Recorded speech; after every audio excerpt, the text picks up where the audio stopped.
Vamos a tocar temas desde lo anatómico, lo fisiológico, algunos conceptos que queden pendientes y también vamos a hablar de las técnicas y antes de eso algunas enfermedades, síndromes que puedan causar que se pueda recurrir a estas cirugías, ¿no?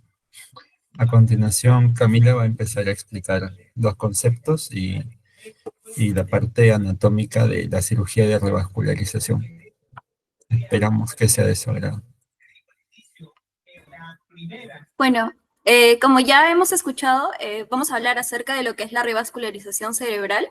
Acá tenemos un poco de la parte conceptual, ¿no? Primero, ¿qué significa revascularización cerebral como tal, ¿no? En este caso, la revascularización es una cirugía que va a permitir que el flujo sanguíneo del cerebro, que ha sido disminuido, logre perfundirse adecuadamente, ¿no? En este caso, se habla de que, por ejemplo, la insuficiencia cerebrovascular es una de las primeras causas de accidente cerebrovascular isquémico, ¿no? Y si nos acordamos un poco de lo que es isquemia, por ejemplo, es cuando no llega un adecuado aporte sanguíneo a cierta parte, ¿no? En este caso sería a algunas localizaciones del cerebro, ¿no? Y el manejo de la insuficiencia cerebrovascular también va a depender de la cronicidad y la sintomatología del paciente, ¿no? Acá tenemos un gráfico con las determinantes del riesgo de isquemia a lesiones cerebrovasculares, ¿no? En este caso, primero vemos una imagen que dice impacto hemodinámico. En este caso, el impacto hemodinámico como tal habla del grado de estenosis, ¿no? En este caso, a medida que el diámetro del vaso disminuye, el flujo sanguíneo también reduce, ¿no? Como podemos ver. Eso según también la ley de Poiseuille, ¿no? También vamos a ver que las lesiones más largas afectan más el flujo, ¿no? Y también que la presencia y la calidad de las conexiones colaterales también, en este caso, pueden compensar la reducción del flujo principal que puede haber, ¿no? Si nos fijamos bien en la gráfica, podemos ver que, por ejemplo, en la primera imagen hay un flujo laminar, ¿no? Porque no hay ninguna estrechez del vaso.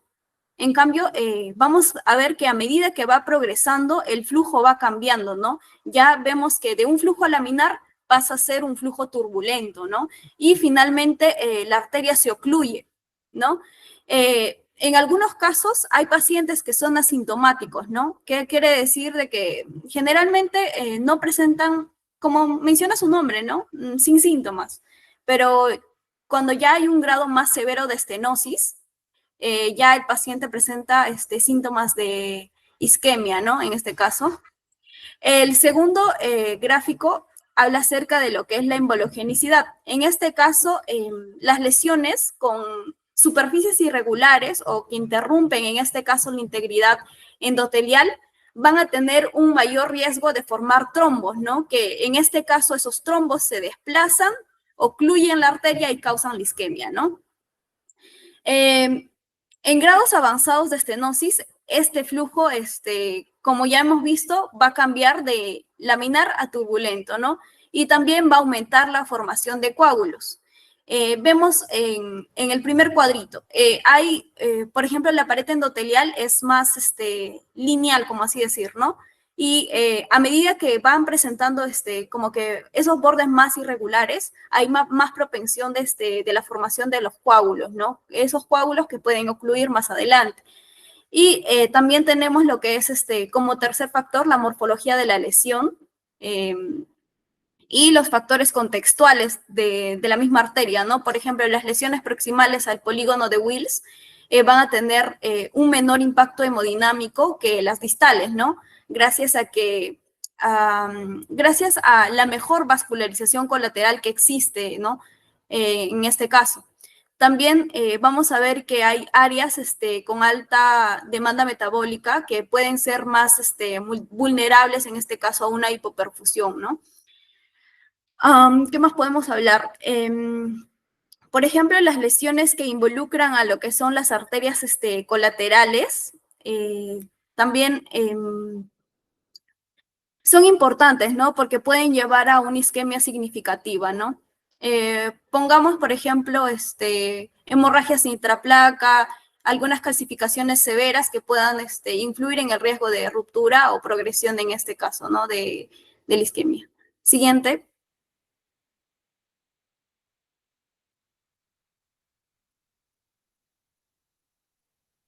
Bueno, esa parte les va a explicar Gustavo. Perdón, estaba con el micro apagado. A nivel mundial, los trastornos cerebrovasculares, dentro de ellos encontramos los accidentes cerebrovasculares, representan una causa de discapacidad y mortalidad. Desde los años 90 se ha registrado un aumento del 18% del volumen total de discapacidades, enfermedades y muertes prematuras. Se estima que afectan a más de 3.000 millones de personas, teniendo un impacto significativo en países de ingresos bajos y medianos. Representa un tercio de casos de discapacidad y muerte asociados con la salud cerebral. Bajo este contexto, la cirugía de revascularización cerebral es una técnica clave para el tratamiento de enfermedades como la enfermedad de Moya-Moya y la isquemia cerebral oclusiva. Es eficaz en mejorar la reserva hemodinámica cerebral en pacientes con enfermedades complejas como el Moya-Moya. En una muestra de pacientes tratados quirúrgicamente, más del 85% lograron una buena recuperación neurológica, aunque se reportaron complicaciones en un pequeño porcentaje de casos, como pueden ser las hemorragias o las infecciones postoperatorias.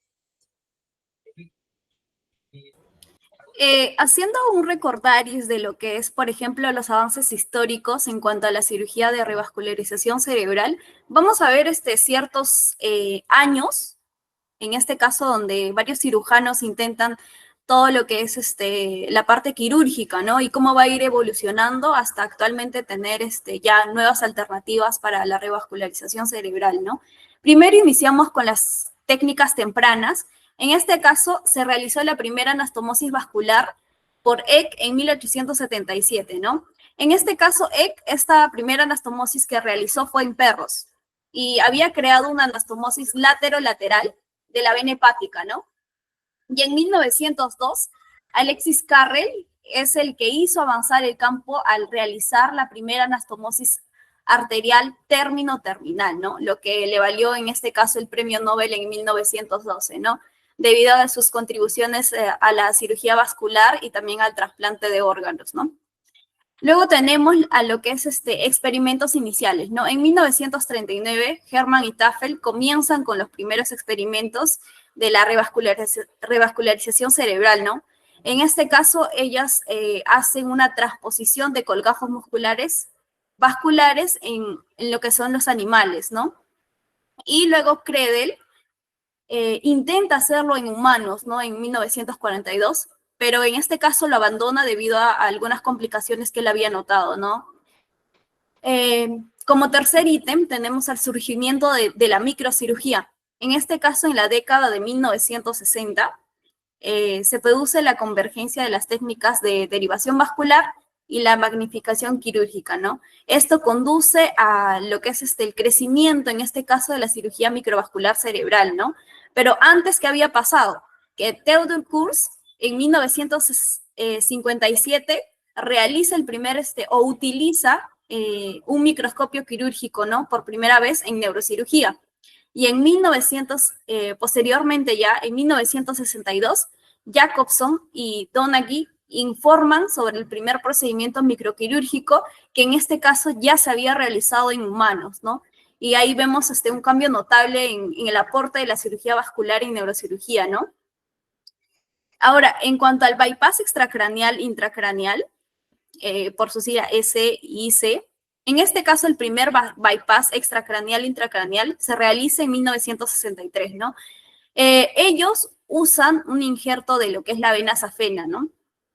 Esta técnica luego se perfecciona con el paso de los años y en particular Yassar Gil, que es una figura así importante en este caso en el ámbito de la revascularización cerebral, introduce las mejoras, ¿no? En las técnicas microquirúrgicas y él es el que se atreve a realizar el primer bypass, ¿no? El primer bypass para la enfermedad de Moya-Moya, ¿no? Que más adelante yo les voy a estar explicando.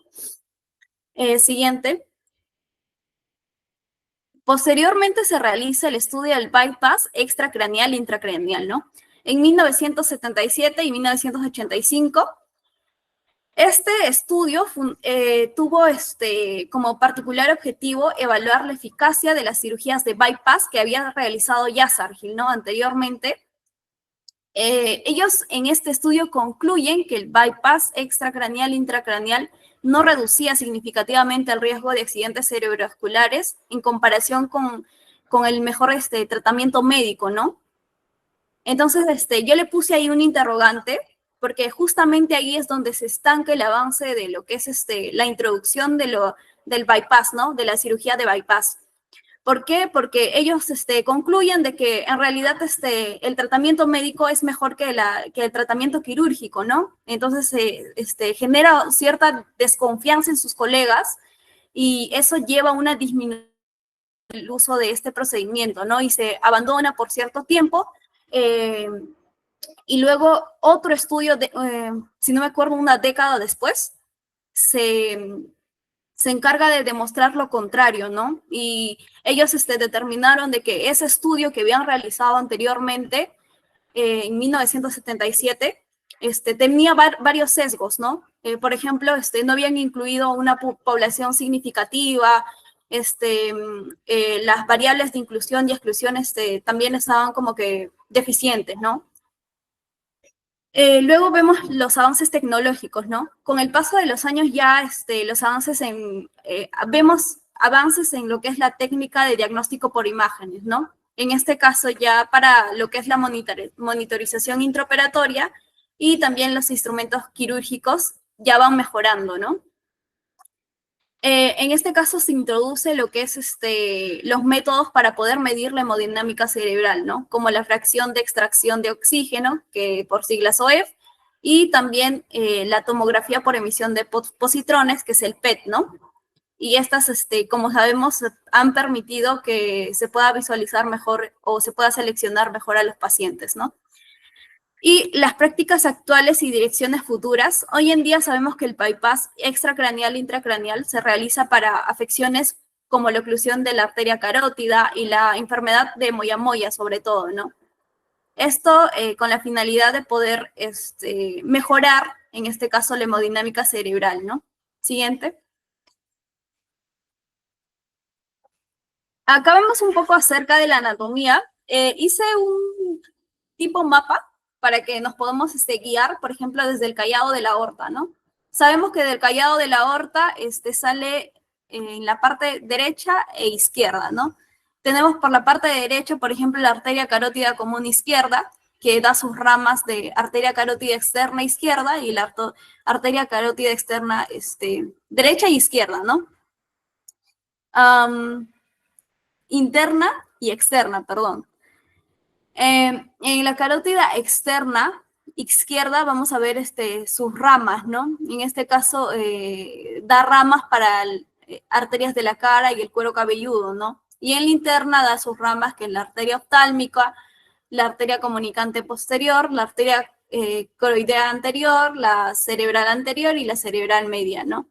Y del tronco brachiocefálico también surgen sus ramas, como la arteria carótida común derecha, que da sus ramas de carótida externa derecha y carótida interna derecha a la arteria comunicante anterior derecha, ¿no? Y vemos en este caso la subclavia derecha, que forma también la arteria vertebral derecha, y junto a la subclavia izquierda, que da su rama, la vertebral izquierda, forman el tronco basilar, ¿no? Y ya vamos a ver ahí el polígono de Willis más adelante formándose, ¿no? El siguiente. En este caso, enfaticé en lo que es la carótida externa y carótida interna porque van a ser, esta deberíamos de reconocerlo para poder más o menos carontextualizar más adelante en algunos procedimientos como el bypass que se realiza en la enfermedad de Moyamoya, ¿no? Por ejemplo, en este caso, la arteria carótida externa da sus ramas como la arteria temporal superficial, ¿no? Y la arteria maxilar interna. La temporal superficial se va a usar, por ejemplo, para el bypass intracraneal extracraneal, ¿no? Y la arteria carótida interna con sus ramas cervical, intrapetrosa, intracavernosa y supraclinoidea o cerebral, ¿no? que es donde generalmente se da la oclusión de lo que es en cuanto a la enfermedad de moyamoya, ¿no? Hay un compromiso a nivel de estas arterias, ya sea unilateral o bilateral. Siguiente. Este esquema lo coloqué simplemente para hacer tipo como algo interactivo y nosotros podamos identificar qué arteria es, ¿no? No sé si, Gustavo, puedas apuntar tal vez para que alguien pueda responder. ¿Está por flechitas? Sí.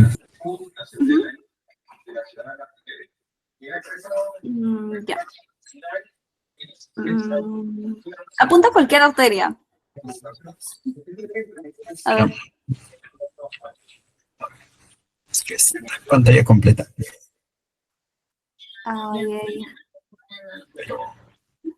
Ya. Un momento, voy a compartirlo en la pantalla chica.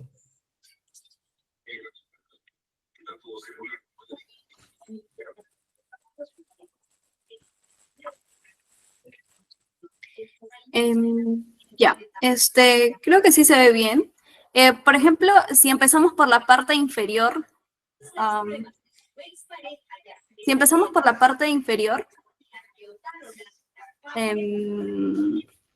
ya cualquiera.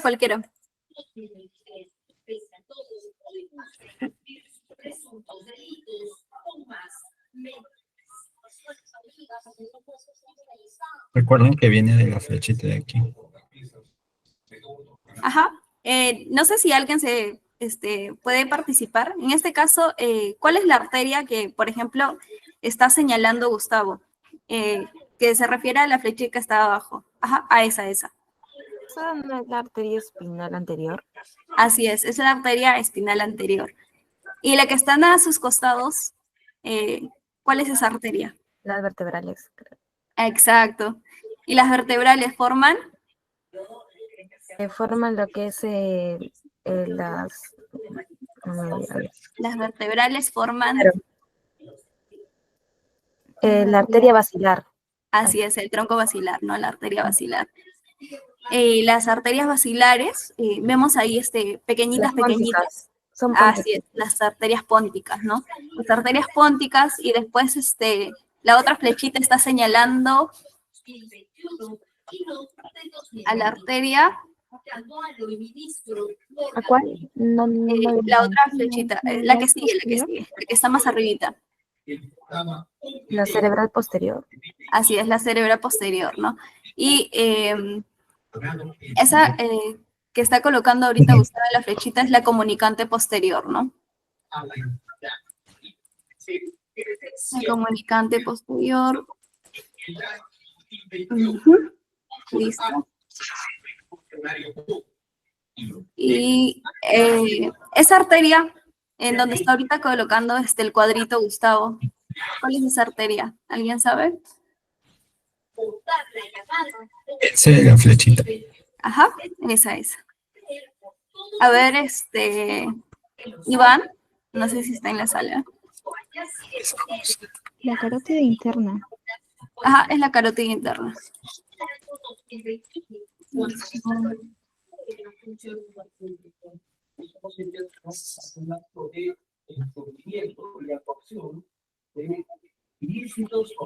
Ya, y ahora, ¿quién me dice cuál es esa arteria? La atleta, sin embargo, queda una vez más. Ya, esa arteria para ya también avanzar. ¿Cuál se ha seleccionado, disculpa? La cerebral anterior. La cerebral anterior. La flecha no logré verlo. Es la cerebral anterior y finalmente tenemos a la arteria comunicante anterior, ¿no? Que como su nombre indica, une o comunica ambas arterias anteriores, ¿no? Panorama durante 2023 y 2024 sobre las contrataciones de entonces la sirena reportaba a Darola que la habíamos buscado para obtener su versión y él la aconsejaba.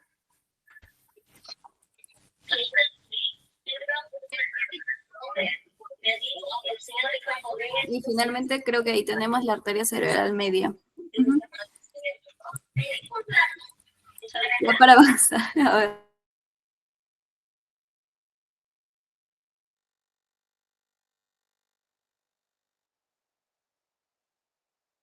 Listo.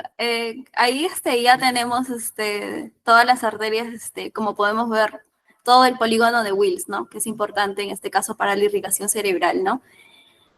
Y también es importante identificarlo para poder más o menos saber a qué nivel nosotros o con qué tipo de arterias podemos trabajar, ¿no? Por ejemplo, en una de las técnicas que les voy a explicar más adelante, se usa mayormente lo que es la carótida, ¿no? Por ejemplo, siguiente, para poder explicarlo mejor, creo. Ok, te doy el pase y ya luego les explico. Voy a explicar la fisiología de la revascularización cerebral. Hay que tener en cuenta que revascularizar tiene un propósito. El propósito va a ser restablecer el flujo sanguíneo hacia áreas del cerebro que van a estar comprometidas por disminución del aporte de oxígeno y nutrientes debido a las patologías vasculares. Este tiene bastantes fundamentos, entre ellos 5 principales, que son el mantenimiento del flujo sanguíneo cerebral. Sabemos que basalmente tenemos una necesidad de 50 mililitros por 100 gramos de tejido cerebral por minuto. Si este empieza a ser menor a 20 mililitros por 100 gramos por minuto, ya empieza a haber un fenómeno de disfunción neuronal. Y si llega a ser menor a 10 mililitros por 100 gramos por minuto, ya hay un daño isquémico irreversible. La revascularización va a mejorar el flujo sanguíneo cerebral mediante la conexión de vasos extracraneales e intracraneales. También está el aumento de la reserva hemodinámica cerebral, la cual esta reserva es la capacidad de los vasos cerebrales de aumentar el flujo sanguíneo en una respuesta a un aumento de la demanda metabólica o una disminución de la presión de perfusión. Entonces, aquí en enfermedades como la de moyamoya, esta reserva va a estar comprometida. La revascularización ayuda a recuperar esta capacidad mediante el aporte de flujo sanguíneo alternativo, reduciendo el riesgo de infartos isquémicos. La redistribución de flujo y disminución del efecto de robo vascular. En casos de estenosis arterial severa, algunas áreas del cerebro pueden sufrir hipoperfusión crónica debido al fenómeno de robo vascular, donde, ¿qué va a suceder? El flujo sanguíneo se va a desviar hacia regiones con menor resistencia. Entonces, la revascularización va a corregir este desequilibrio y proporcionar nuevas vías de flujo que permiten una perfusión más uniforme. La prevención de eventos isquémicos y mejora metabólica. Mediante la revascularización se reduce la hipoxia neuronal al restaurar el transporte de oxígeno y nutrientes. Esto va a prevenir la cascada de daño isquémico que induce excitotoxicidad, acumulación de calcio intracelular y muerte celular mediada por necrosis o apoptosis. Y también la integración de la microcirculación. El éxito del procedimiento también depende de la capacidad de los pequeños vasos en la región afectada para integrarse al nuevo flujo sanguíneo. Esto implica la remodelación vascular y angiogénesis, procesos que están mediados por factores como el factor de crecimiento endotelial vascular. Ok. Ya adentrándonos a lo que es tipos de revascularización cerebral, en este caso tenemos, por ejemplo, la revascularización quirúrgica, ¿no? ¿Cuáles son? Por ejemplo, una endarterectomía carotidia, un bypass intracraneal, un bypass de la arteria subclavia, ¿no? Y ahora en la revascularización endovascular tenemos a lo que es la angioplastia con balón, la colocación de stents, una trombectomía mecánica, y también se habla de tratamientos combinados, ¿no? Como técnicas quirúrgicas más técnicas endovasculares. Acá coloqué una pequeña viñeta donde dice casos asintomáticos o crónicos, terapia médica con uso de agentes antiplaquetarios y estatinas, ¿no? En este caso va a depender también mucho del paciente, ¿no? Y los criterios de elegibilidad de cuándo, en este caso, el paciente también puede ser intervenido, a pesar de que tenga una patología crónica, ¿no? Acá podemos ver, por ejemplo, una figura. Esta representa una endarterectomía carotidia, ¿no? En este caso, este es un procedimiento quirúrgico que básicamente consiste en remover una placa de ateroma, ¿no? Como podemos ver en la imagen, vemos unas placas de ateroma que están pintadas de amarillo, ¿no? En este caso, pueden ser, por ejemplo, un material graso acumulado, ¿no? Dentro de la arteria carótida, y este procedimiento va a tener como objetivo prevenir la isquemia cerebral, ¿no? Debido a que puede haber una oclusión, como hemos visto al principio, de la arteria debido a la estrechez del vaso, ¿no? En este caso, ¿cuáles son esos pasos para este procedimiento, no? Primero, se realiza una incisión, en este caso se realiza la exposición, ¿no? De la arteria, se hace un corte o una incisión en el cuello para poder exponer la arteria carótida que ha sido afectada, ¿no? Comúnmente la arteria más afectada es la carótida interna, ¿no? Luego se hace un control vascular en donde se colocan unas pinzas o algunos dispositivos para poder ocluir temporalmente esta arteria, ¿no? Con la finalidad de poder detener el flujo sanguíneo y de esta forma estamos evitando el sangrado durante la intervención, ¿no? Luego se realiza la apertura de las arterias. En este caso se realiza lo que es la arteriotomía, ¿no? Que es una incisión en la arteria para poder acceder al interior, para poder, en este caso, remover la placa, ¿no? Nosotros separamos, extraemos la placa aterosclerótica que está adherida a estas paredes arteriales y luego cerramos la arteria con una sutura directa o se coloca un parche, ¿no? Generalmente, si vamos a colocar un parche, se puede colocar un parche de material, un material especial que ahorita no recuerdo el nombre, en este caso para poder evitar el estrechamiento posterior, ¿no? Retiramos las pinzas para poder permitir que el flujo sanguíneo regrese de forma normal, ¿no? Algunos neurocirujanos también le colocan un stent, ¿no? En algunos casos les colocan, como no también, ¿no? Eso va a depender también. Pero es para para asegurar mayormente, sí se le suele colocar un stent a la arteria después de realizar la arteriectomía, ¿no? Siguiente. Algunas indicaciones donde se puede, por ejemplo, realizar una revascularización cerebral. Frecuentemente, por ejemplo, una técnica quirúrgica se puede realizar, por ejemplo, en la enfermedad de Moyamoya, ¿no? En este caso se puede realizar una revascularización directa mediante un bypass de la arteria temporal superficial a la arteria cerebral media, ¿no? Y en niños se prefiere técnicas indirectas como la encefaloduroarteriosinangiosis, ¿no? Que más adelante lo vamos a ver. Y también otra de las indicaciones es cuando el paciente presenta una estenosis carotidia, ¿no? En este caso, cuando hay una estenosis carotidia sintomática, debe ser mayor del 50%, ¿no? Y si es asintomática, debe haber un compromiso del 70 al 99%, ¿no? ¿Esto por qué? Porque en el artículo que estaba viendo mencionan de que, por ejemplo, los pacientes que más se benefician, en este caso, son los que tienen una estenosis carotidia sintomática, ¿no? Y se había visto que en pacientes que eran asintomáticos y no tenían mucho compromiso, ¿no? No tenían mucho compromiso, generalmente no les beneficiaba, incluso habían sufrido complicaciones, ¿no? Por eso es que se recomienda realizar un procedimiento en asintomáticos que tengan un compromiso del 70 al 99% de la arteria, ¿no? ¿Qué se puede realizar? Una endarterectomía carotidia y colocación de stent, como les había indicado, ¿no? En este caso, podemos ver en la imagen, ¿no? Una colocación de la arteria temporasuperficial a la arteria cerebral media. En este caso, ¿en qué consiste? En conectar vasos extracraneales con un vaso intracraneal, ¿no? Para poder mejorar el flujo sanguíneo.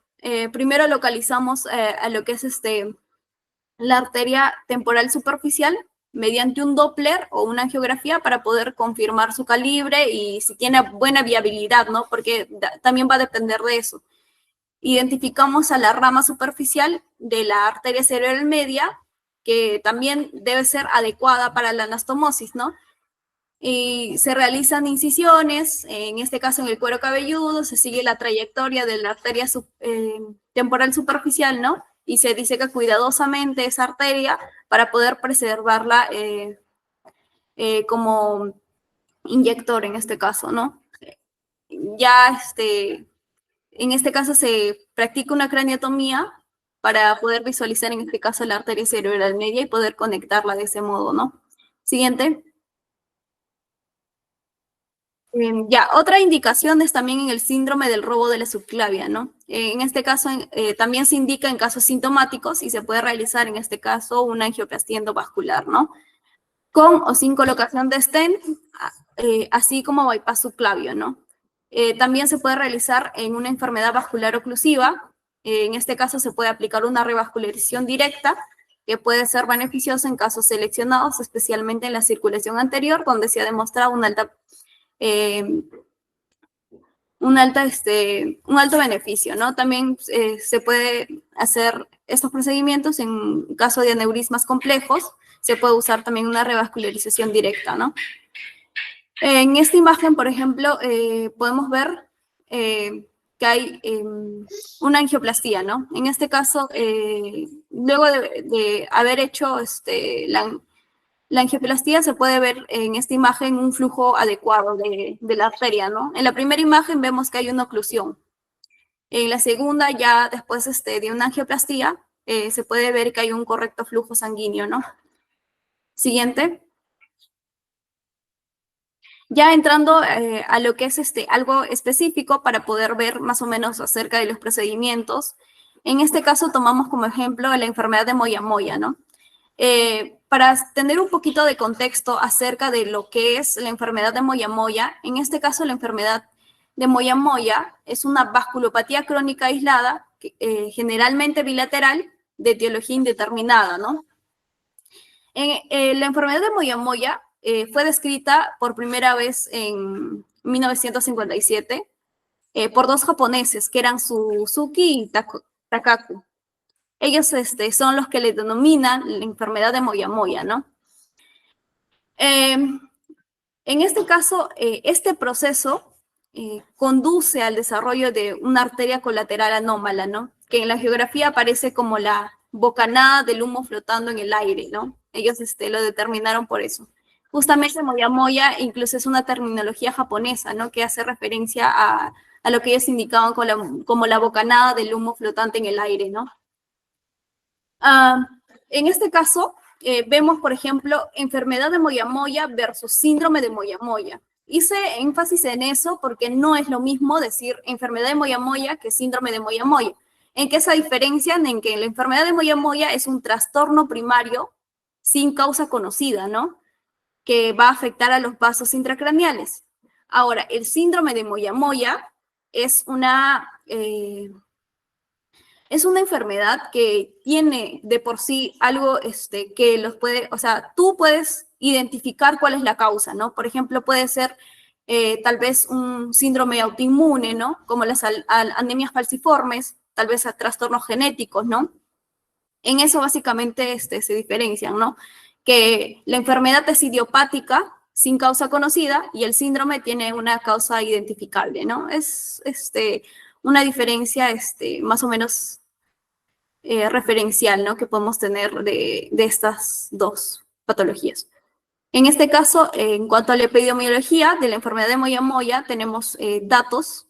En cuanto a la distribución de la edad, vamos a ver que el primer pico se puede identificar a los 5 a 9 años, ¿no? El segundo pico se identifica a los 45, 49 años.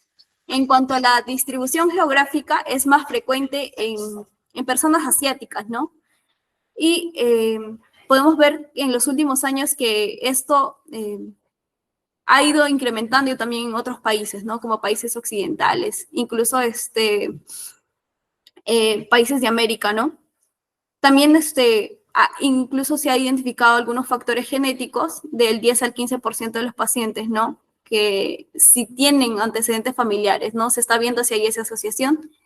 En cuanto a la distribución de género, es más común en mujeres, ¿no? Le duplica, ¿no? Al de hombres. Es una relación de 2 a 1. Y el motivo principal de ingreso de estos pacientes es debido a un accidente cerebrovascular isquémico, ¿no? Básicamente, ¿cuál es la fisiopatología, no? En este caso hay un estrechamiento progresivo de las arterias principales del cerebro, ¿no? Y como respuesta, el organismo genera una circulación colateral anómala, ¿no? Esto es lo que puede ser insuficiente y puede conducir a una isquemia cerebral o incluso hemorragias intracraneales, ¿no? Por ejemplo, en este esquema anatómico que vemos, en este caso ilustra la estrechez arterial y el desarrollo de la red colateral en pacientes con moyamoya, ¿no? Muestra cómo los vasos principales van perdiendo la capacidad de perfusión y van siendo reemplazados, ¿no? Vemos ahí, por ejemplo, que el lumen de la arteria en general tiene un mayor diámetro al inicio, pero ya con debido a factores que tal vez intervienen, ¿no? En el engrosamiento de la pared endotelial de la arteria, esta se va engrosando y va achicando de ese modo el lumen de la arteria, ¿no? Y genera en este caso una insuficiencia, y debido a esa insuficiencia se generan colaterales que no son suficientes para poder, en este caso, suplir al flujo sanguíneo del cerebro, ¿no? Siguiente.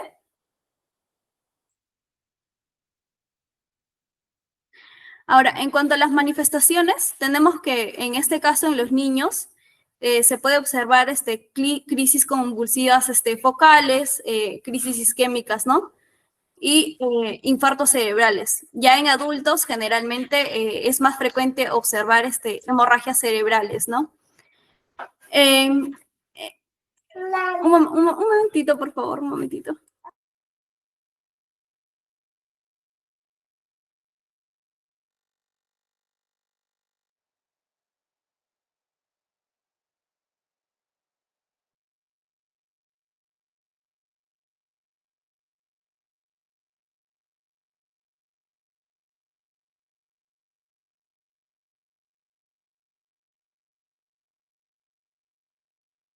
Perdón, chicos. Tengo un hermanito que iba a hacer una travesura. Discúlpenme. En este caso, ya retomando a lo que estábamos hablando, en caso de la población pediátrica, la enfermedad de moyamoya se manifiesta típicamente con accidentes cerebrovasculares isquémicos, ¿no? Y estos ataques suelen precipitarse, por ejemplo, cuando hay una hiperventilación, cuando el bebé empieza a llorar, ¿no? O en este caso, tal vez tocar un instrumento de viento o hacer algún esfuerzo, ¿no? Y esa hiperventilación va a disminuir el dióxido de carbono, lo que va a conducir a una vasoconstricción cerebral y esto agrava la hipoperfusión cerebral, ¿no? En cuanto a los accidentes cerebrovasculares en adultos, también pueden presentarse, ¿no? En este caso, esos accidentes cerebrovasculares generalmente van a ser hemorrágicos. La hemorragia principalmente es resultado de una ruptura de un colateral frágil, ¿no? Como sabemos, o ya habíamos tocado el tema de que se generan colaterales en esta enfermedad, ¿no? Y esa ruptura se observa, por ejemplo, en áreas profundas del cerebro, ¿no? Se puede presentar, por ejemplo, en los ganglios basales, tal vez en la sustancia blanca, ¿no? Y eso básicamente, ¿no?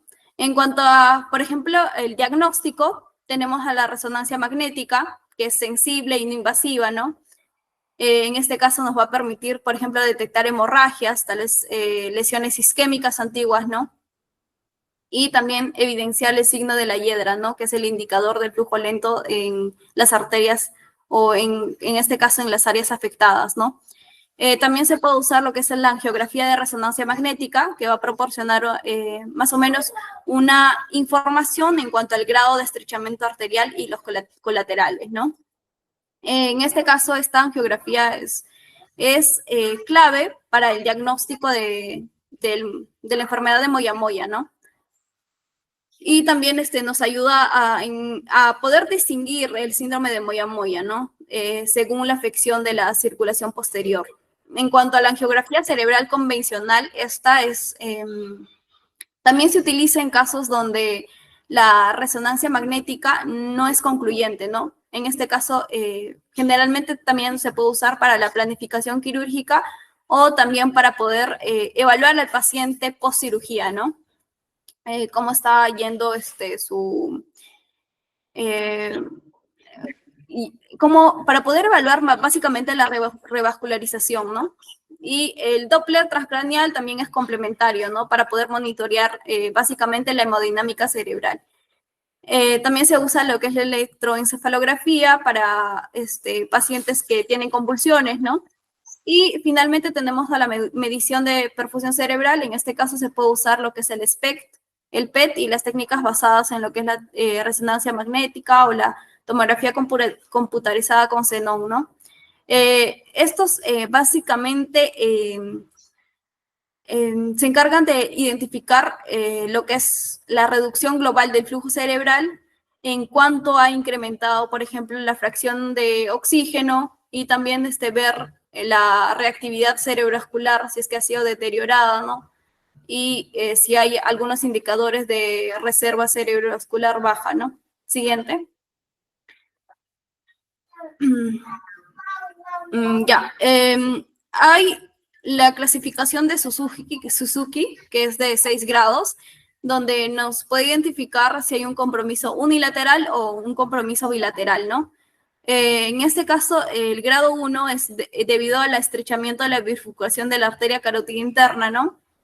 El grado 2 es debido a la iniciación de los vasos colaterales de Moya-Moya. Y ya el grado 6, que es una oclusión total de la arteria carótida interna, ¿no? Y la desaparición de los colaterales que suplen por la arteria carótida externa, ¿no? En cuanto al tratamiento, vemos que el 77% de los casos es mejor optar por un tratamiento quirúrgico, ¿no? Ya que se ha demostrado que es más eficaz que el tratamiento no quirúrgico, ¿no? Y se puede dar también opciones del tratamiento médico, como vasodilatadores, agentes antiplaquetarios, agentes antifibrinolíticos o fibrinolíticos, ¿no? Pero se ha visto que no hay mucha respuesta en cuanto al tratamiento médico, ¿no? Eso es que se prefiere realizar un tratamiento quirúrgico, ¿no?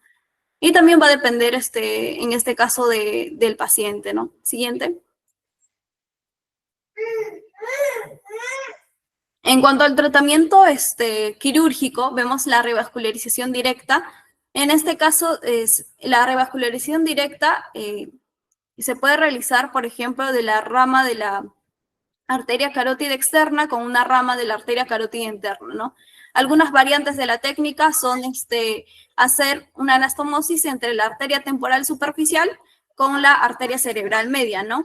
O con la arteria temporal superficial y la arteria cerebral anterior, ¿no?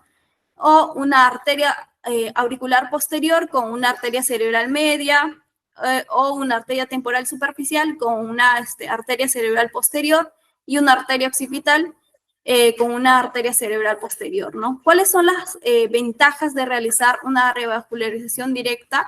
Es que en este caso incrementa la perfusión cerebral de forma inmediata, tiene resultados angiográficos predecibles, no hay disrupción de la membrana pial y hay una mejoría sintomática de los síntomas isquémicos, ¿no? Acá podemos ver un gráfico de los 3 tipos, ¿no? Por ejemplo, de bypass. En este caso, el de tipo 1 es como que una mejoría de un flujo de 100 a 200, ¿no? Pero ya en cuanto a la enfermedad de Moya-Moya, se puede realizar una de tipo 3, que ya es una de un mayor flujo, ¿no? Pero ¿cuáles son las desventajas de este procedimiento? Que en este caso es un procedimiento retador, debido a que hay una permeabilidad o una perfusión inmediata, la revascularización es abrupta, ¿no? Y eso puede generar complicaciones, por ejemplo, hemorrágicas, ¿no? Y en cuanto al metabolismo cerebral, usualmente mejora solo en el sitio cercano a la revascularización, ¿no? Siguiente. Acá podemos ver la técnica quirúrgica en sí. Primero, se realiza una incisión quirúrgica, ¿no? Y una preparación del vaso donante. Y también se identifica, por ejemplo, la carótida externa, ¿no? Mediante el uso del Doppler. Eso es lo que se puede ver en la primera imagen. Que se realiza una incisión sobre, en este caso, ya la arteria temporal superficial, la cual se expone y se diseña cuidadosamente para preservar su integridad, ¿no? Y también se aseguran las ramas principales de la arteria temporal superficial para poder prevenir hemorragias, ¿no? Luego se hace lo que es la craniotomía. En este caso, se realiza una pequeña craniotomía sobre el área correspondiente a la arteria cerebral media. Usualmente está en la región del opérculo frontal o temporal, ¿no? Luego realizamos la identificación del vasoreceptor. En este caso, en el espacio ya subaracnoideo, localizamos una rama adecuada de la arteria cerebral media y vemos qué tan buen calibre tiene y qué buen flujo tiene, ¿no? Para realizar la anastomosis microquirúrgica, ¿no? Y ya usando lo que es el microscopio quirúrgico, realizamos lo que es la arteriotomía de la arteria cerebral media y la arteria temporal superficial, ¿no? Y vamos a suturar, en este caso el vaso donante, al receptor de la arteria cerebral media mediante una técnica microquirúrgica que es habitualmente con una sutura de 10-0 o una de 11-0, ¿no? Tenemos que tener mucho cuidado porque en este caso, de esta forma, podemos evitar algunas complicaciones como puede ser una trombosis o de por sí ya el sangrado mismo, ¿no? Siguiente. En este caso, antes de culminar, tenemos que verificar el flujo, ¿no? En este caso podemos usar un Doppler intraoperatorio o una angiografía fluorescénica con verde de hidrocianina para poder confirmar la patencia del bypass y el flujo adecuado, ¿no? Pero también podemos hacer el test de Meeting. En este caso, ese test consiste en hacer una presión entre las pinzas y luego liberarlas para ver qué tan buen flujo hay, ¿no? En la anastomosis que nosotros hemos realizado. Siguiente. Ahora, en cuanto a la revascularización indirecta, vamos a ver que en este caso se usan lo que es los vasos donantes no disponibles, ¿no? En este caso, la arteria temporal superficial menor de 0.8 milímetros y en pacientes pediátricos, ¿no? De preferencia, porque ellos tienen de por sí una arteria más pequeñita, ¿no? Por lo que una técnica directa es más complicado realizarlo, ¿no? ¿Cuáles son las ventajas? Que hay una menor complejidad, el tiempo quirúrgico es más corto, puede estar asociado a un menor riesgo de complicaciones y un menor riesgo de hemorragias post-perfusión. Y todas las técnicas indirectas en sí presentan tasas de revascularización similares, ¿no? ¿Y cuáles son las desventajas? Que puede haber zonas isquémicas no reperfundidas de forma temprana, que es una de las ventajas que tiene la técnica directa, ¿no? No van a detener la progresión de la enfermedad y puede haber casos refractarios, ¿no? Una de las técnicas indirectas es, por ejemplo, el encefalomiosinangiosis, que consiste en aperturar la dura madre y la aracnoides para, en este caso, también se posiciona el músculo y se realiza una sutura del músculo en el aspecto superior de la curotomía, ¿no? Otra técnica es las múltiples de Burgholz. En este caso, las múltiples de Burgholz consisten en realizar una exposición del periósteo y se hacen unas flaps triangulares cada 3 centímetros y esas Burgholz se aperturan de duramadre aracnoides y finalmente en esos Burgholz que se han generado se realiza la inserción de los flaps, ¿no? De los flaps de Burgholz. Básicamente esta técnica consiste en realizar pequeños orificios en el cráneo, generalmente van a estar distribuidos en las áreas cerebrales con hipoperfusión, ¿no? Y al abrir la duramadre y el aracnoides vamos a estimular el crecimiento de los vasos colaterales desde la capa extracraneal, ¿no? Ya sea el pericráneo o el cuero cabelludo hacia el cerebro, ¿no? Eh, el beneficio es que es un procedimiento más o menos sencillo y menos invasivo, ¿no?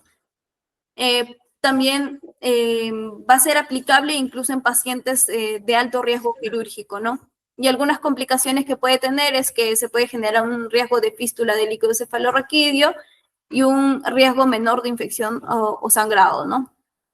Siguiente.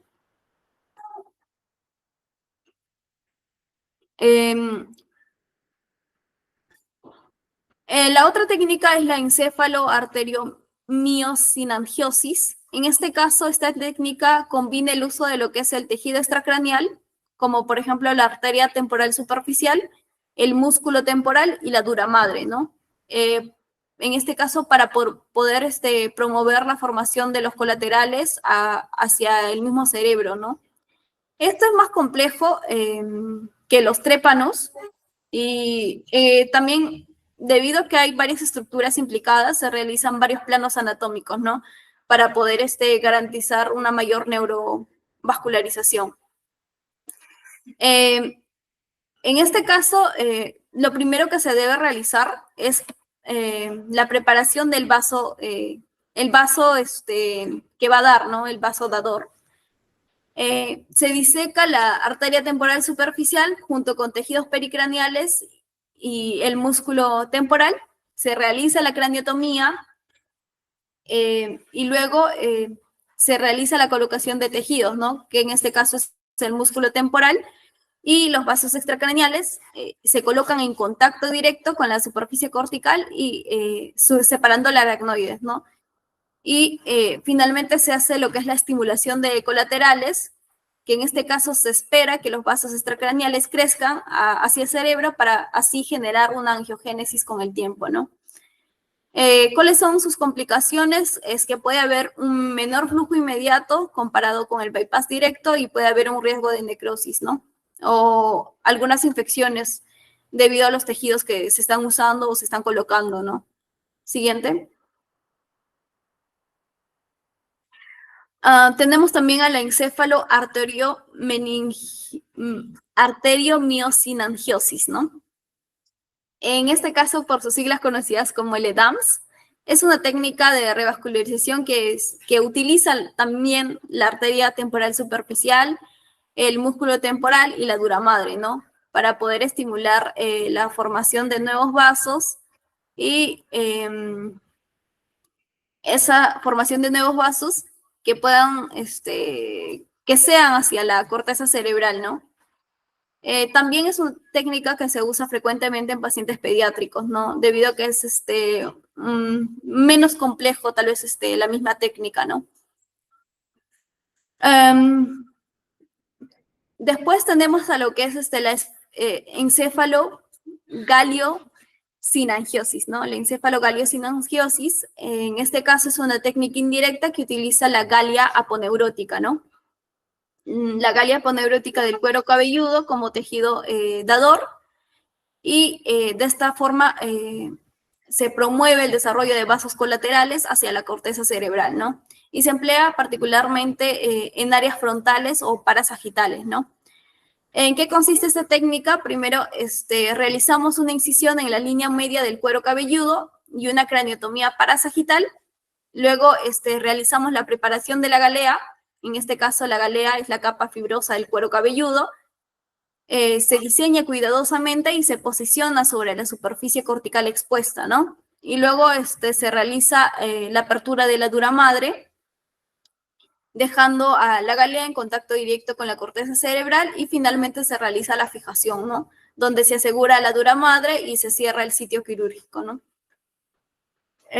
Algunas complicaciones que puede haber es que puede tal vez requerir más tiempo para poder observar los resultados de manera significativa, ¿no?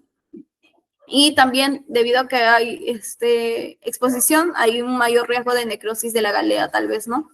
Si no se recibe tal vez suficiente irrigación. Siguiente. Bueno, esa parte les explicará a Gustavo. A continuación hablaré de la estenosis carotidia. Esta es otra patología que se puede tratar con revascularización cerebral. En este caso, para hablar de estenosis carotidia, va a ser sencillamente el estrechamiento de las arterias carótidas, que son los principales vasos que, como sabemos, suministran sangre al cerebro. Este tipo de estrechamiento va a ser causado generalmente por placas ateroscleróticas, lo cual reduce el flujo sanguíneo y aumenta el riesgo de accidentes cerebrovasculares de tipo isquémicos. En algunos datos epidemiológicos con los que contamos, la distribución por edad, este cuadro presenta mayor prevalencia conforme aumenta la edad. Representa hasta el 15% de los accidentes cerebrovasculares isquémicos en los Estados Unidos. Algunos factores genéticos que pueden estar asociados son la interleucina 6 y el factor de necrosis tumoral alfa, que como sabemos son factores proinflamatorios, lo cual inciden en la fisiopatología de la arteriosclerosis. También la distribución por género, podemos destacar que es más frecuente en varones y el motivo principal de ingreso va a ser el cuadro clínico de amaurosis fugaz, hemiparesia o hemiplegia y disartria, que componen también el accidente isquémico transitorio y el ACV isquémico también.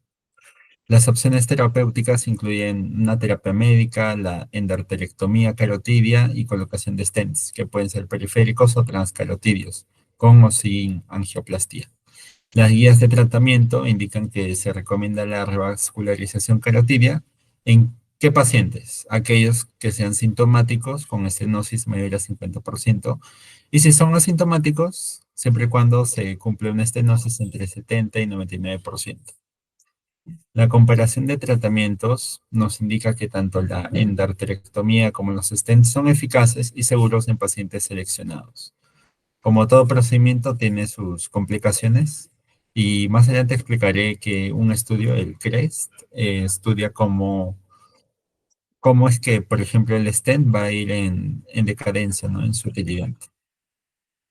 Las manifestaciones clínicas de la estenosis carotidia son principalmente el accidente isquémico transitorio. Este consiste en episodios breves de disfunción neurológica que se autorresuelven completamente en menos de 24 horas. Va a estar acompañado de un cuadro de entumecimiento, amaurosis y disartrias.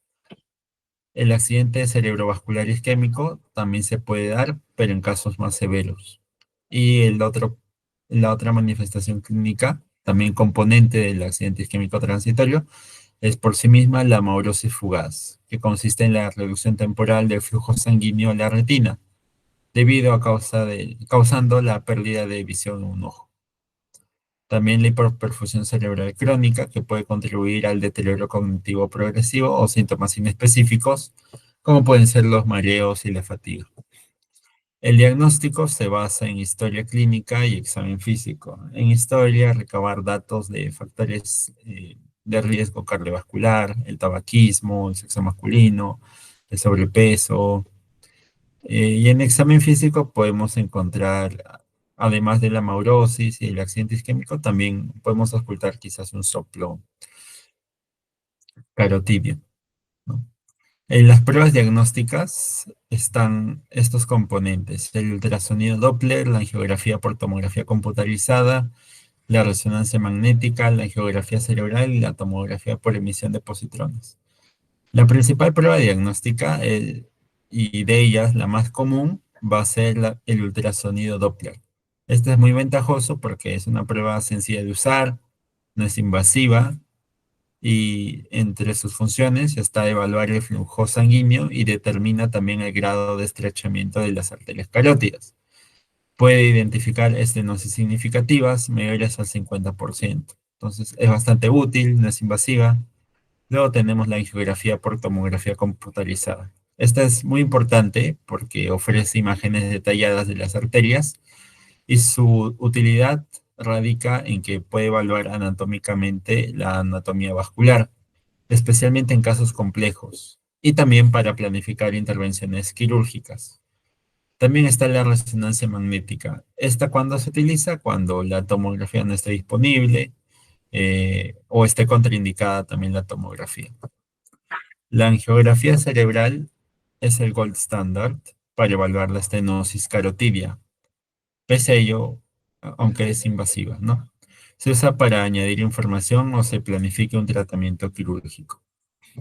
Luego está la tomografía por emisión de positrones, que puede evaluar la perfusión cerebral, aunque no se usa ampliamente para la detección inicial. Gold standard angiografía, la más común es el ultrasonido Doppler. Luego también está la tomografía. Entonces, tenemos estenosis de arteria carótida. Vamos a clasificarlo así. ¿El paciente presenta síntomas o no los presenta? Si presenta síntomas, evaluamos la estenosis. Eh, si es una arteria casi ocluida más colapso de vasos distales y estenosis menor a 50%, los síntomas recurren a pasar de un tratamiento farmacológico óptimo. Sí, entonces se mantiene un tratamiento farmacológico óptimo o se puede considerar la, la endarterectomía carotidia o la angioplastía de la arteria carótida con implante de stent. Si es no, se puede optar por tratamiento farmacológico óptimo, si en caso los síntomas recurren a pesar del tratamiento farmacológico óptimo. Si la estenosis va de 70 a 99%, se puede utilizar tratamiento farmacológico óptimo más la endarterectomía carotidia o también considerar la angioplastía de arteria carótida con implante de stent. Si la estenosis está entre 50 y 70%, tratamiento farmacológico óptimo, considerar la CEA o considerar la CAS. Si la arteria está ocluida, tratamiento farmacológico óptimo. Si, si no hay síntomas y la estenosis está entre 60 y 99%, la esperanza de vida es mayor a 5 años, más anatomía favorable y y por lo menos un factor asociado a riesgo elevado de ACV en caso de tratamiento conservador. Si esto cumple, se va a optar por tratamiento farmacológico óptimo y considerar la endarterectomía o puede considerarse la angioplastía de arteria carotidia con implante stent. Si no presenta síntomas y la estenosis está en 60%, menor a 60%, tratamiento farmacológico óptimo, y si la arteria está ocluida o la arteria casi ocluida más colapso de vasos distales, tratamiento farmacológico óptimo, que a continuación voy a explicar. El principal tratamiento antiagregante en enfermos con estenosis carotidia. De acuerdo a la situación clínica de menor a 50% de estenosis, mayor a 50%, considerando sin endarterectomía o con endarterectomía o con stent, se puede considerar utilizar un antiagregante, que es el que va a ser de por vida, el ácido acetilsalicílico de 75 a 325 miligramos. Después del procedimiento, también se continúa con el ácido acetilsalicílico y asociarlo también al CL mayor a 3 días. Antes de la intervención, en casos urgentes, 300 miligramos de ácido acetilsalicílico antes de la intervención. Después del procedimiento, TAT durante mayor o igual a 4 semanas. Luego un antiagregante de preferencia CL 75 miligramos por un día. Si la estenosis es sintomática después de una terapia reciente o un leve ACV isquémico, si es entre 0 y 49% de la estenosis sin indicaciones de procedimiento, se opta por ácido acetilsalicílico más CL por 75 miligramos por día durante 21 días, o también a largo plazo. Si la estenosis es entre 50 y 99% y no se consideraron los procedimientos en endarterectomía o el stent, ácido acetilsalicílico más CL durante 21 días, o la otra opción de 75 miligramos a largo plazo. Y si está sintomático y está entre 50 y 99% y se ha hecho el procedimiento, tratamiento antiagregante en el periodo perioperatorio. Algunos factores que se consideran en el tratamiento, resumiendo, son los controles del factor de riesgo de arteriosclerosis, uso de estatinas en monoterapia combinada, control de la diabetes, iniciar tratamiento de estatinas. Y en tratamiento antiagregante se recomienda uso de fármacos antiagregantes plaquetarios como aspirina, dopidrogel, para reducir el riesgo de eventos trombóticos y accidentes cerebrovasculares. En tratamiento invasivo, estenosis de las arterias carótidas, está la endarterectomía carotidia, la angioplastia con stent. La elección va a depender de la experiencia del centro médico y la tasa de complicaciones que maneje. A continuación voy a explicar más a detalle la estenosis y la endarterectomía. La endarterectomía sigue siendo un tratamiento estándar válido para el tratamiento de la estenosis de la arteria carótida. Este procedimiento implica realizar una incisión quirúrgica, identificar la arteria carótida y eliminar la placa, como se puede apreciar en esta imagen, restaurando así el flujo sanguíneo normal. Este procedimiento puede realizarse con anestesia general o local. Es beneficioso para pacientes con bajo riesgo quirúrgico, una anatomía favorable y aquellos que no toleren los antiplaquetarios. La colocación de stent, transfemoral o transradial, ha surgido como una técnica de revascularización alternativa para la estenosis de la arteria carótida. Este tipo de abordaje endovascular implica la inserción de un catéter en la arteria radial o arteria femoral y la colocación de un stent autoexpandible en el segmento estenótico.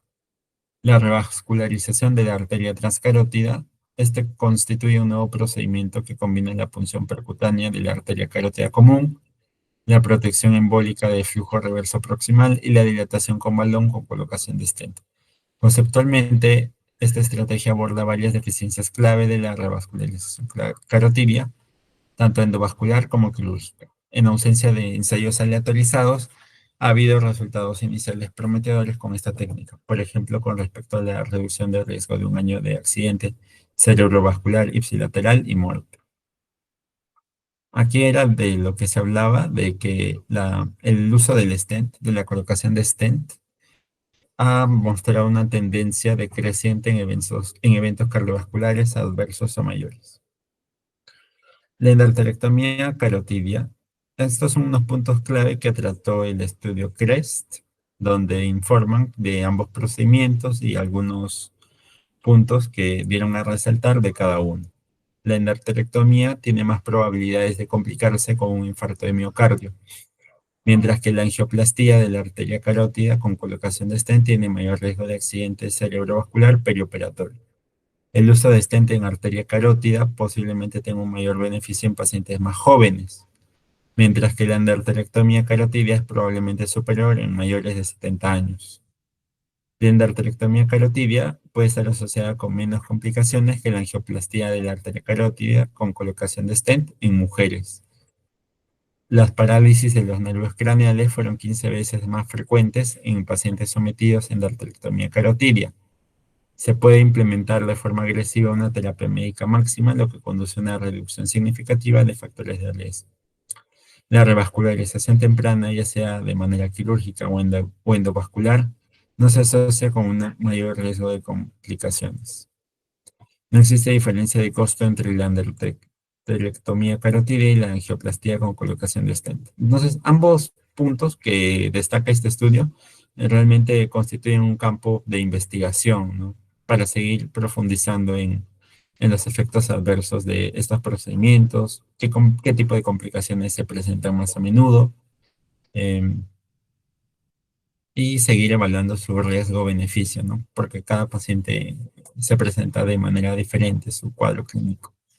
Aquí he colocado unos videos, links, pero voy a dejar de compartir un momento.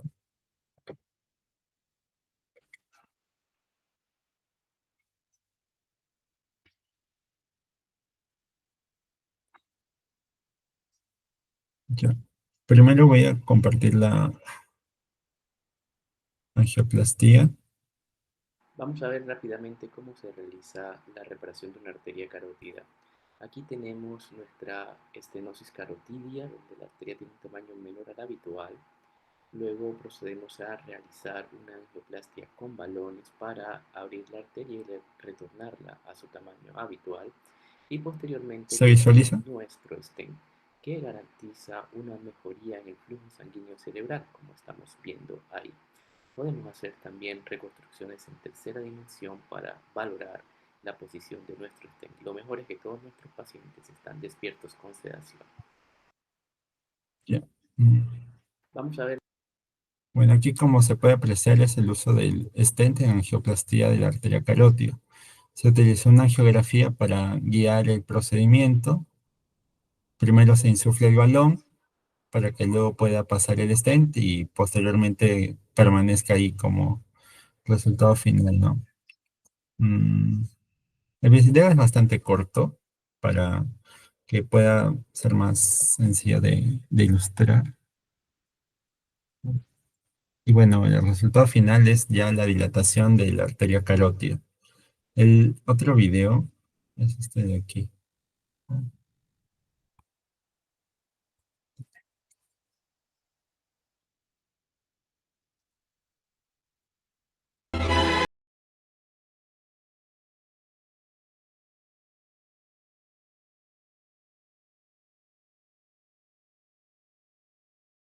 Ya, este video es el de la endarterectomía carotidia. Lo que va a consistir este procedimiento es en realizar un corte de la arteria carótida, una incisión, en la cual se va a utilizar un bypass. Primero se va a detener el flujo sanguíneo y después se va a utilizar un bypass para que la sangre siga eh, perfundiendo hacia el tejido cerebral, ¿no? Entonces, mientras el vaso, la arteria carótida, está con el bypass, en ese momento el neurocirujano, el cirujano va a retirar la placa y va a comenzar a depurar esta placa. Posterior a ello va a utilizar puede utilizar tejido de la vena o como también un implante artificial, ¿no? Va a terminar ensanchando un poquito más el diámetro de la arteria, pero esto va a permitir que también el flujo se mantenga.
Ya, continuando con la ponencia, ya habiendo compartido ambos procedimientos, vamos a empezar ahora con los casos clínicos. Camila va a comenzar explicando el primer caso clínico de la noche. Sí, en este caso tenemos el caso clínico de un niño de 5 años que presenta una historia de 3 meses de dolores de cabeza cada vez más frecuentes y episodios de debilidad transitoria en la cara, el brazo y la pierna derecha. Estos episodios em, Estos episodios se empeoran después del esfuerzo y en particular después de jugar al aire libre en días calurosos. Un nuevo hallazgo de paro del habla que dura 30 minutos dio lugar a una resonancia magnética y una arteriografía con catéter posterior, ¿no? Acá tenemos la imagen de lo que es la resonancia magnética y la arteriografía que se le realizó al paciente, ¿no? En este caso, por ejemplo, ya analizando a la sintomatología que presenta el niño, podemos ver un claro ejemplo de cómo si hacemos la parte de síntomas que presenta en sí el niño, por ejemplo, el dolor de cabeza, la debilidad transitoria, el arresto al hablar. También vemos en cuanto a las implicaciones neurológicas, que en este caso estos síntomas son compatibles con un episodio isquémico transitorio, ¿no? O incluso tal vez un accidente cerebrovascular.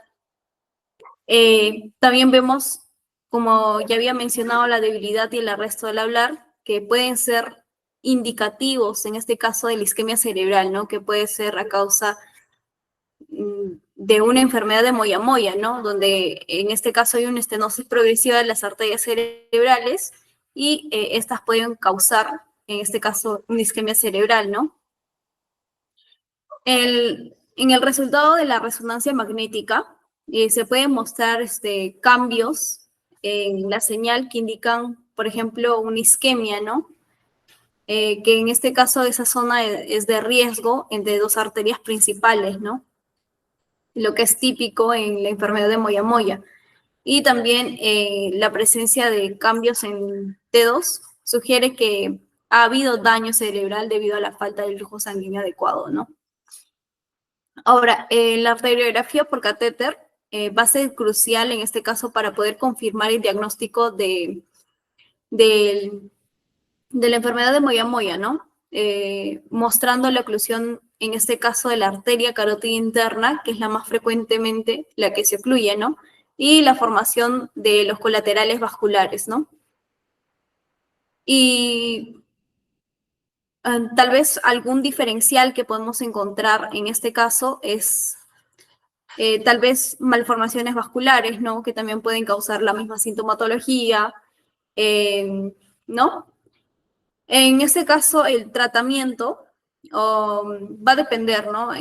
Se podría realizar una intervención quirúrgica, como habíamos visto, generalmente en pacientes pediátricos se prefiere una técnica indirecta, ¿no? Para la revascularización. Creo que esto es con lo que respecta al caso clínico. Pasamos a la sección de preguntas.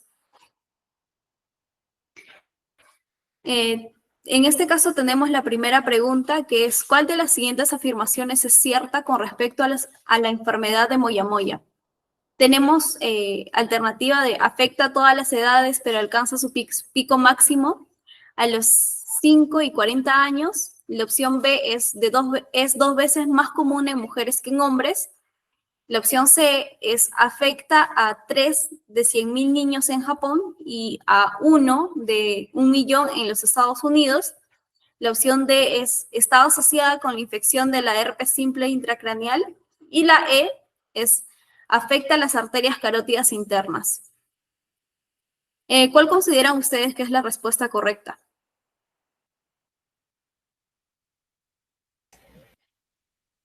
Yo diría que la respuesta la C. Ya. ¿Tienen alguna otra respuesta?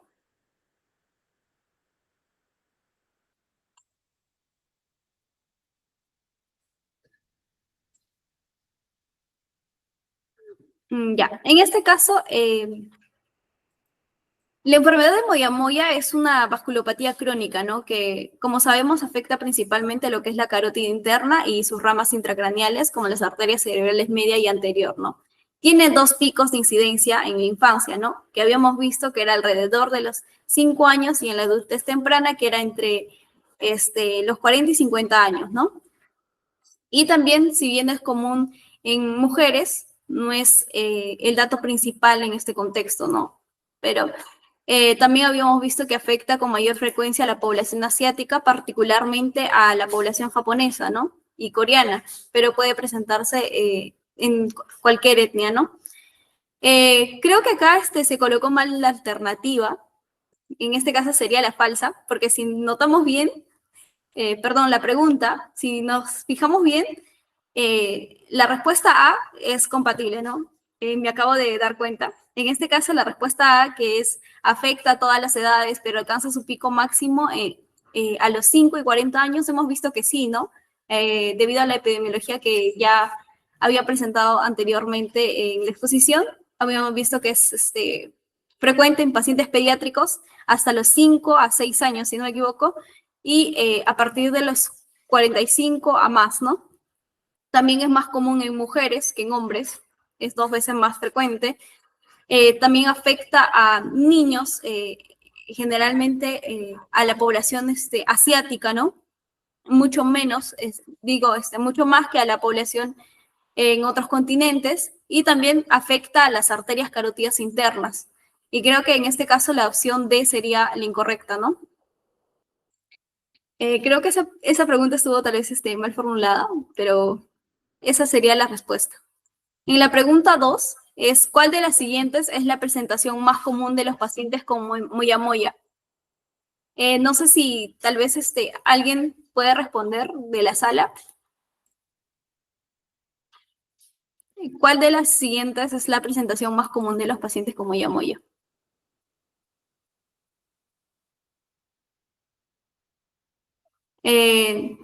Rosé,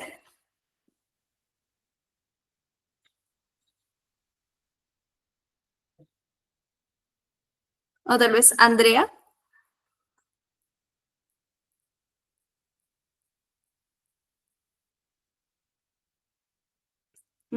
Bueno, en este caso, sí, Eventos claro. isquémicos. Sí, Eventos así es, eventos isquémicos.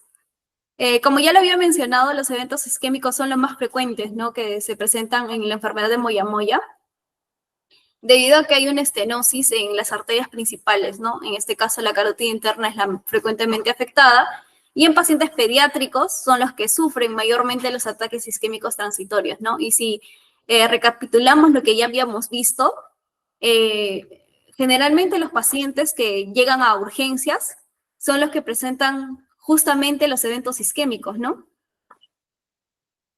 Aunque también pueden presentarse convulsiones, movimientos involuntarios, ¿no? Pero estas no son las manifestaciones predominantes, ¿no? La tercera pregunta es, ¿qué técnica quirúrgica se considera un ejemplo de revascularización cerebral directa en la enfermedad de moya moya?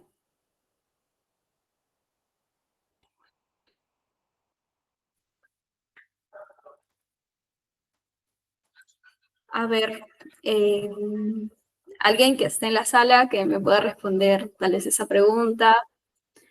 Ya, a ver, sí, claro. bypass extracraneal.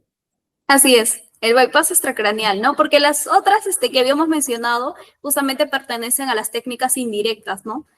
En este caso, el bypass extracraneal intracraneal es la revascularización directa, ¿no? Que como ya había mencionado anteriormente, es, en este caso, anastomosar la arteria temporal superficial con un vaso intracraneal, ¿no?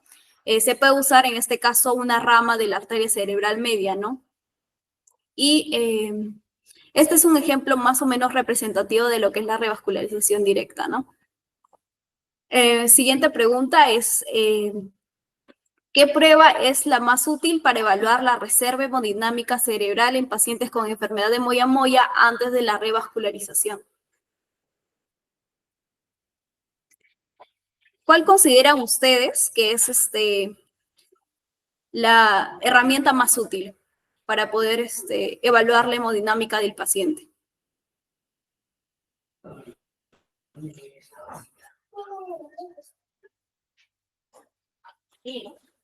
Y a ver, no sé, ¿quién me podría contestar, por favor? Puede ser el estudio SPECT, ¿no? Cerebral con la acetazolamida, ya que Ujú. es la respuesta del cerebro a la vasodilatación. Así es. Sí, justamente cuando yo estaba hablando, por ejemplo, de la parte diagnóstica, hemos visto que se puede usar básicamente todas las que están ahí, ¿no? Todas las opciones. Pero ¿cuál es el que en este caso te evalúa la reserva hemodinámica? Es el estudio de SPECT cerebral con acetazolamida, ¿no? En este caso, el estudio de SPECT cerebral con acetazolamida justamente va a permitir evaluar esta reserva hemodinámica, ¿no? Es decir, la capacidad de los vasos colaterales para poder compensar la hipoperfusión, ¿no?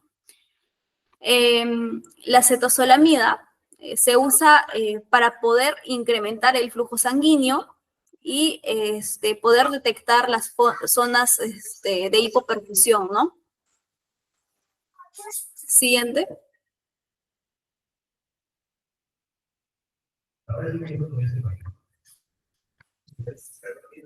Bueno, A seguimos. continuación voy a explicar, gracias Camila. A continuación voy a explicar el caso clínico número 2. En esta oportunidad tenemos un paciente masculino de 75 años de edad, con ocupación de oficinista ahora jubilado. Fumador dislipémico, quien presentaba desde hace unos meses cuadros de desorientación y mareos. Refiere haber sentido pérdida de la visión de ojo derecho. Al examen físico se le oculta soplo carotidio. Tras la realización de la ecografía Doppler color, se puso en evidencia una estenosis del 80-90% de la carótida derecha. Hallazgo verificado en angiografía. Entonces, estamos ante, recordar una estenosis de 80-90%. Tiene factores de riesgo. A continuación voy a compartir las preguntas. ¿Cuál es el principal factor de riesgo para la estenosis carotidia? Hipotensión, hiperglucemia, hipotiroidismo o tabaquismo.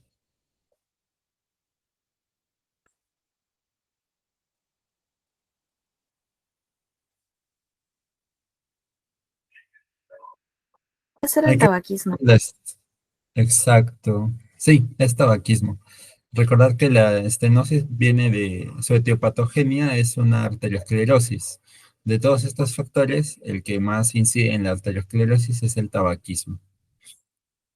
La pregunta número 2, ¿cuál es el tratamiento quirúrgico estándar para la estenosis carotidia sintomática con estenosis mayor al 70%? Sintomático y mayor al 70%. Alonso, Sí, esa sería la endarterectomía carotidia. excelente, es la endarterectomía carotidia. ¿Qué tipo de prueba diagnóstica es la más utilizada para detectar estenosis carotidia?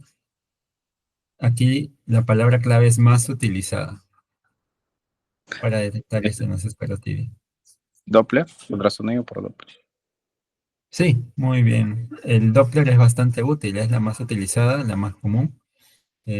No es invasiva, así que tiene muy pocos riesgos, ¿no? La última pregunta, ¿cuál es la manifestación clínica más común de la estenosis carotidia? La más común, El accidente es que... ya. Sí, Alonso. sí. Eh, No, Alonso también. sí, también coincidió con el accidente isquémico transitorio.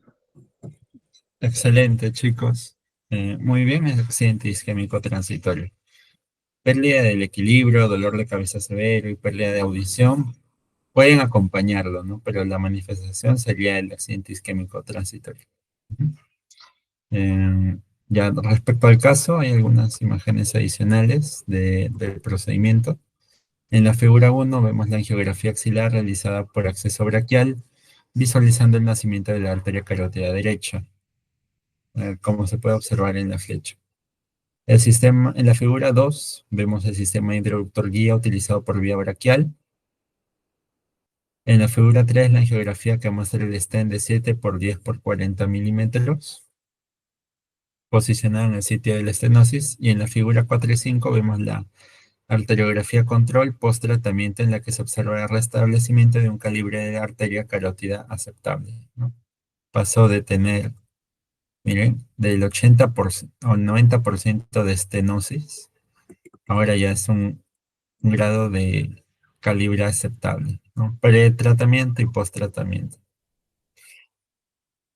Ya. Bueno, eso sería todo por esta presentación. Si hay alguna pregunta adicional, es bienvenida.